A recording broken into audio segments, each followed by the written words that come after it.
Le jour vient où chacun de nous, chrétien ou non, saura exactement ce qui est au-delà du rideau du temps. La Bible promet la vie éternelle à certains et la damnation aux autres.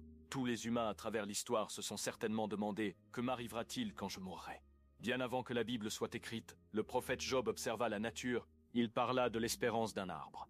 On le coupe et il meurt, mais à l'approche de l'eau, il revient à la vie et pousse de nouveaux bourgeons. Job savait que l'homme, comme l'arbre, reviendrait à la vie. Si l'homme une fois mort pouvait revivre, j'aurais de l'espoir tout le temps de mes souffrances, jusqu'à ce que mon état vînt à changer. Tu appellerais alors, et je te répondrai, tu languirais après l'ouvrage de tes mains. Mais aujourd'hui tu comptes mes pas, tu as l'œil sur mes péchés. Job 14, versets 14 à 16. Job n'avait peut-être pas de Bible à lire, mais il savait qu'un jour Dieu le ressusciterait de la tombe, quand le Rédempteur de l'humanité viendrait. Oh, je voudrais que mes paroles fussent écrites, qu'elles fussent écrites dans un livre. Je voudrais qu'avec un burin de fer et avec du plomb, elles fussent pour toujours gravées dans le roc. Mais je sais que mon Rédempteur est vivant et qu'il se lèvera le dernier sur la terre. Quand ma peau sera détruite, il se lèvera. Quand je n'aurai plus de chair, je verrai Dieu. Job 19, versets 23 à 26. Le prophète parlait du Seigneur Jésus et de la résurrection de son peuple. Job savait par révélation que quoique notre corps puisse complètement dépérir, Jésus restaurera notre chair. Et de nos propres yeux, nous verrons sa venue. Tout le peuple de Dieu soupire après ce jour glorieux.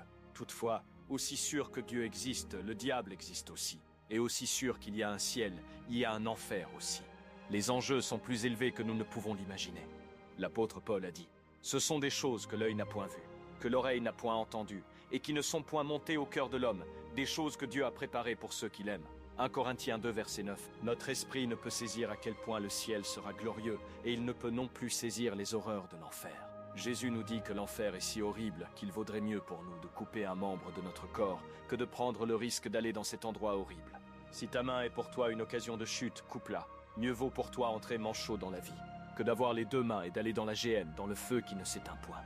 Marc 9, versets 43 à 44. Donc, qui ira au ciel? Qui ira en enfer? Il s'agit là d'une triste pensée.